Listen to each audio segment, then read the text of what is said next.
క్రీస్తునందు ప్రియమైన Jesus army machine YouTube వీక్షకులందరికీ ప్రభువైన యేసుక్రీస్తు నామంలో శుభవందనాలు. దేవుడు మిమ్మల్ని దీవించునుగాక. ఈ యొక్క దినాన శ్రేష్టమైనటువంటి సందేశాన్ని మీకు తెలియచేయాలని నేను ఆశిస్తూ ఉన్నాను. రేపటి దినము ఆదివారం. చాలామంది రేపటి దినపు ఆదివారాన్ని మట్టల ఆదివారంగా జరుపుకుంటూ ఉన్నారు. చాలా చోట్ల మట్టలు పట్టుకుని ఊరేగడం, పిల్లలతో హోసన్నా హోసన్నా జయమని చెప్పించడం. రేపు ఆదివారం చాలా హడావుడిగా ఉంటుంది. చాలా సంతోషంగా, ఆహ్లాదభరితంగా చాలామంది ఆనందిస్తూ ఉంటారు. అయితే ఈ మట్టల ఆదివారం వెనకమాల ఉన్న అసలు ఆత్మీయత ఏమిటి అని ఎప్పుడైనా ఆలోచించామా? ఇలాగ మనం స్తుతించడం మూలాన ప్రభుకి మహిమ కలుగుతుందా? మరలా మట్టలు మనం తీసుకొని ఆ ఊరంతా తిరిగి హోసన్నా జయము జయమని పలకవసరం లేదా? ఇటువంటి మనం చేయడం మూలాన ప్రభుకి మహిమ కలుగుతుందా అని ఎప్పుడైనా మనం ఆలోచించామా? ఒకవేళ ఆలోచించకపోతే ఆలోచించండి. చెయ్యాలో వద్దో నేను చెప్పను. అది మీరు వాక్యం చదివినప్పుడు మీకు అర్థమవుతుంది. అప్పుడు మీరు తప్పకుండా దాన్ని గ్రహించగలుగుతారు. ఇప్పుడు నేను చేయొద్దని చెప్తే విమర్శకుడిని అవుతా. చేయాలని చెప్తే కొంతమందికి అబద్ధ బోధ చెప్పిన వాడిని అవుతా. కాబట్టి కొన్ని విషయమే వాక్యాన్ని ధ్యానించినప్పుడు లోతైన సంగతులు, అంటే బలమైన ఆహారం అందరికీ పడదు. పిల్లలకి పాలే ఇవ్వాలి, లేదంటే వాళ్ళకి చికెన్ మటన్ బిర్యానీ పెడతాను అంటే వామిటింగ్స్ అవుతాయి. అలాగే కొన్ని సత్యాలు అందరికీ చెప్పడానికి సాధ్యం కాదు. కొన్నిటిని జీర్ణించుకోలేనటువంటి వారు కూడా ఉంటారు. వారి కొరకు నేనేమీ చెప్పట్లేదు.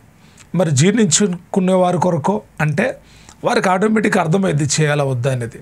సరే, నేను చెప్పాలనుకున్న విషయం ఏంటంటే, యేసుక్రీస్తు ప్రభువారు యెరూషలేముకు బేతనియా బెత్బగే గ్రామాల నుండి యెరూషలేమునకు ప్రయాణమై వెళుతున్నప్పుడు జరిగిన సంఘటన రేపటి దినాన చాలామంది వివరిస్తారు. అయితే నేను కూడా కొన్ని విషయాలు మీకు వివరించాలని ఆశిస్తూ ఉన్నాను. యేసుక్రీస్తు ప్రభువారు యెరూషలేముకు వెళుతూ ఉన్నప్పుడు శిష్యులు కట్టబడిన ఒక గాడిదని తీసుకొస్తారు. ఆ గాడిద మీద వస్త్రాలు వేస్తారు. ఆయన అక్కడ కూర్చుంటాడు. దారి పొడుగున వస్త్రాలు పరుస్తారు. ఆ తర్వాత ఖర్జూరపు మట్టలు పట్టుకొని చాలామంది దేవునికి స్తుతులు చెప్తూ ఉన్నారు. అంటే ఆ మార్గ ప్రయాణంలో వెళ్ళే వాళ్ళందరూ దేవుణ్ణి స్తుతిస్తున్నారు. ఎలా స్తుతిస్తూ ఉన్నారంటే, ఈ స్తుతి గురించి లేక ఆయన యెరూషలేముకు ప్రయాణమయ్యే ఆ విధానాన్ని గురించి 4 సువార్తల్లో రాయబడి ఉంది. అయితే ఈ 4 సువార్తల్లో 4 వ్యక్తులు కొంత అద్భుత రీతిగా ఒక్కొక్కరు వ్యాఖ్యానం ఒక్కొక్కలాగా ఉంది. అయితే వాటన్నిటిలో ప్రభుకి మహిమే ఉంది, కానీ ఎక్కడా కూడా ఆయన కీర్తికి భంగం కలిగేలాగా లేదు. ఎక్కడా కూడా ఆయన మహిమకు అర్హుడు కాదన్నట్టుగా లేదు, కానీ ఆయన ఘనతకు మహిమకు అర్హుడే అని వాళ్ళు తెలియజేశారు. అయితే వాళ్ళు చెప్పిన ఒక్కొక్క సంగతిని మనము ధ్యానించినప్పుడు మొట్టమొదటిగా మత్తయి సువార్త 21వ అధ్యాయం 9వ వచనంలో ఈ విధంగా మత్తయి రాసి పెట్టాడు. దావీదు కుమారునికి జయము, ప్రభు పేరట వచ్చువాడు స్తుతింపబడునుగాక, సర్వోన్నతమైన స్థలముల్లో జయము. వీరు దేవునికి స్తోత్రం చెప్పేటప్పుడు ఈ 3 పదాలను ఉపయోగించి దేవునికి స్తోత్రం చెప్పారు. ఇది మత్తయ్య రాసినటువంటి వ్యాఖ్యానం. తర్వాత మనం మార్కు రాసినటువంటి వ్యాఖ్యానాన్ని చదివితే, మార్కు సువార్త 11వ అధ్యాయం 9, 10 వచనాలు చదువుతున్నాను, గమనించండి. జయము, ప్రభు పేరట వచ్చువాడు స్తుతింపబడునుగాక, వచ్చుచున్న మన తండ్రి అయిన దావీదు రాజ్యము స్తుతింపబడునుగాక, సర్వోన్నతమైన స్థలముల్లో జయము. ఈ రీతిగా మార్కు గారు రాయడం జరిగింది. తర్వాత లూకా గారు రాసినటువంటి వాక్య భాగాన్ని కూడా చదువుతున్నాను, గమనించండి. లూకా సువార్త 19వ అధ్యాయం 38వ వచనం. ప్రభు పేరట వచ్చు రాజు స్తుతింపబడునుగాక, పరలోకమందు సమాధానమును, సర్వోన్నతమైన స్థలముల్లో మహిమయు ఉండునుగాక అని తాము చూసిన అద్భుతములన్నిటిని గూర్చి మహాశబ్దముతో దేవునికి స్తోత్రము చేయసాగిరి. ఇది లూకా గారు రాసినటువంటి వ్యాఖ్యానం. తరువాత యోహాను గారు రాసినటువంటి వ్యాఖ్యానాన్ని కూడా చదువుతున్నాను, గమనించండి. యోహాను సువార్త 12వ అధ్యాయం 13వ వచనం. జయము, ప్రభు పేరట వచ్చుచున్న ఇశ్రాయేలు రాజు స్తుతింపబడునుగాక అని కేకలు వేసిరి. ఈ 4 సువార్తల్లో రాయబడిన వాక్య భాగాలు మీ ముందుంచాను. ఈ 4 సువార్తల్లో ఉన్న వ్యాఖ్యానమంతా మనం గమనించినప్పుడు ప్రజలు గొప్ప శబ్దంతో దేవునికి స్తోత్రాలు చెప్తున్నారు. ఇశ్రాయేలు రాజు స్తుతింపబడునుగాక, సర్వోన్నతమైన స్థలముల్లో మహిమయు, పరలోకమునందు సమాధానమును, వచ్చుచున్న మన తండ్రి అయిన దేవుని రాజ్యము స్తుతింపబడునుగాక, ప్రభు పేరట వచ్చువాడు స్తుతింపబడునుగాక, ప్రభు పేరట వచ్చుచున్న రాజు స్తుతింపబడునుగాక, జయము జయము అని స్తుతిస్తూ ఉన్నారు. జయం అనే పదానికి హోసన్న అనేటువంటి మూల భాషలో ఒక అర్థం ఉంది. వీళ్ళందరూ ఎలా ప్రభువుని స్తుతిస్తూ ఉన్నారంటే గట్టిగా గొప్ప శబ్దంతో దేవునికి స్తోత్రము చేయసాగిరి. గొప్ప శబ్దంతో దేవుని కనపరుస్తున్నారు. ఆయన గాడిద మీద వెళ్తున్నాడు. గాడిద మీద వెళ్తూ ఉన్నప్పుడు వస్త్రములు పరిచారు. ప్రజలు కేకలు వేస్తున్నారు, ఇశ్రాయేలు రాజునకు స్తోత్రము, ఇశ్రాయేలు రాజునకు స్తుతి కలుగునుగాక అంటున్నారు. ఈ మాట చాలా అద్భుతమైనటువంటి మాట. ఇశ్రాయేలు రాజు ఎవళ్ళు? ప్రజలు గుర్తించారా? యేసుక్రీస్తు ప్రభువారు రాజని? అవును, ప్రజలు గుర్తించారు. ఇశ్రాయేలు రాజు అని గుర్తించారు. అంత మాత్రమే కాదు, ఆయన గురించి 3 సార్లు దైవ గ్రంథములో మనం చదివితే రాజులకు రాజు అని, ఆయన ప్రభువులకు ప్రభు అని వాక్యంలో రాయబడి ఉంది. 1 తిమోతికి రాసిన పత్రిక 6వ అధ్యాయం 15వ వచనంలో ఈ విధంగా రాయబడి ఉంది, ఆ సర్వాధిపతి రాజులకు రాజును ప్రభువులకు ప్రభువునై ఉన్నాడు అంటున్నాడు పౌలు గారు తిమోతికి చెప్తా. ప్రకటన గ్రంథంలో 2 సార్లు ఆయన రాజులకు రాజు అనే నామాన్ని కలిగి ఉన్నాడని యేసు ప్రభువారి గురించి రాయబడి ఉంది. ఈ ప్రజలందరూ, జనసమూహం అంతా దేవునికి గొప్ప శబ్దంతో స్తోత్రం చెప్తున్నారు. ఎందుకు స్తుతులు అంటే స్తుతుల ద్వారా దేవుడు కనపరచబడతాడు.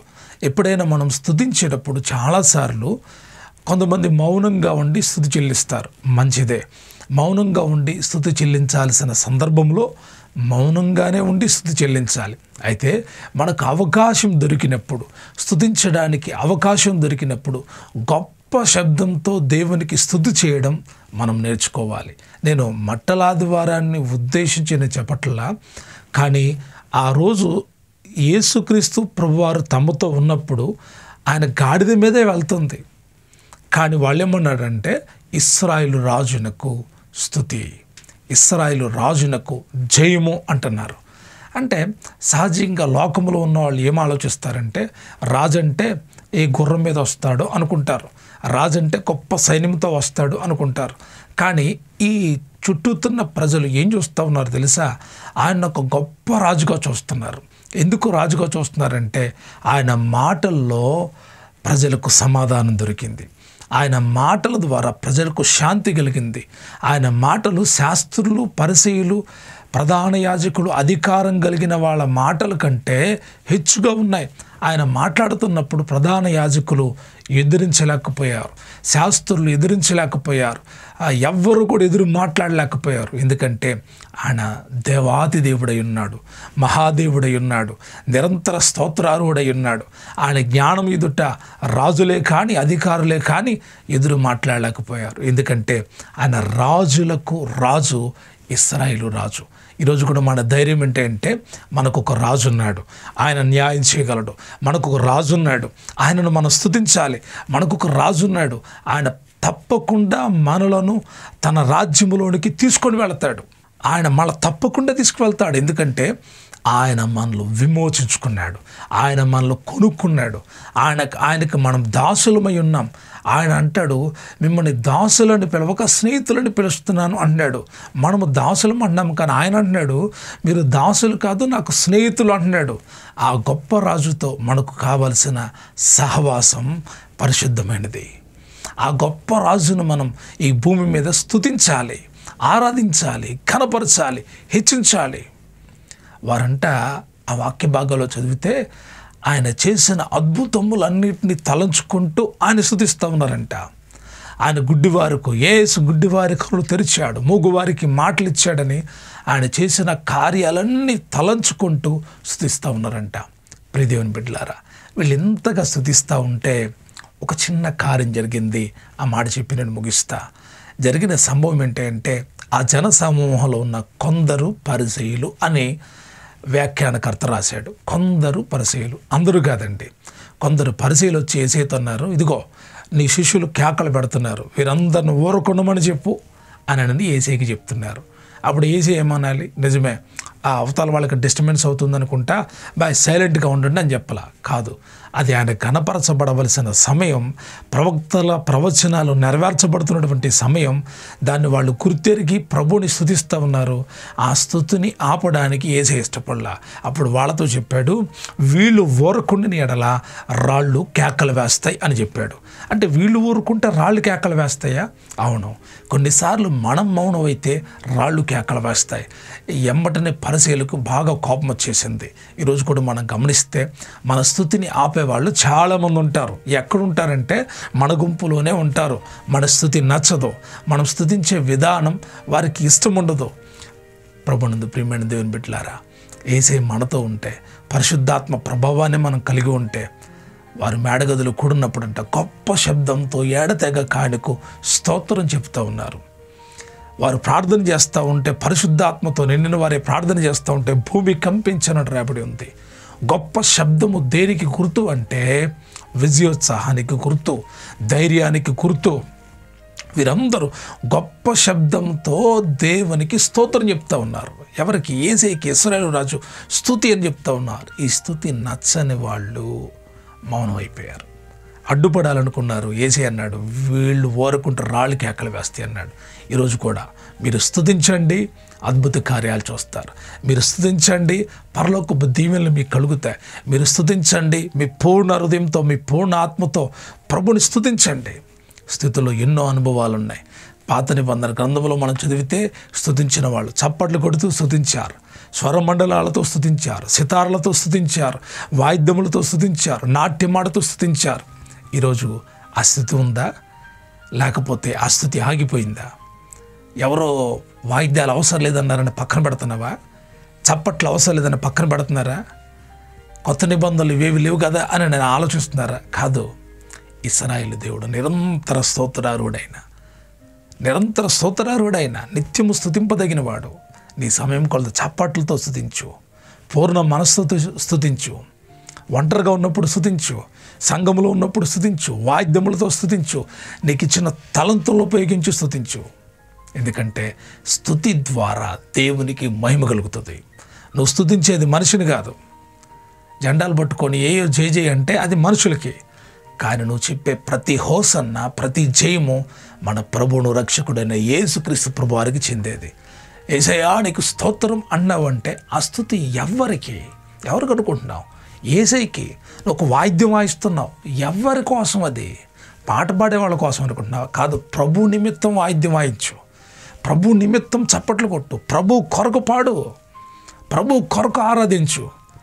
అప్పుడు నీ స్తుతుల మూలాన నీవు జయాన్ని పొందుతావు. మనము దేవుణ్ణి ఎప్పుడు ఎల్లప్పుడూ స్తుతించాలి. ఒకరోజు కాదు, 2 రోజులు కాదు, ఆదివారమే కాదు, నిరంతరము ఆయన స్తుతించవచ్చు. కొంతమంది నిత్యము స్తుతిస్తారు. దావీదు వలె నిత్యము ఆయన కీర్తి నా నోట నుండెను అన్నట్టుగా చాలామంది స్తుతిస్తారు.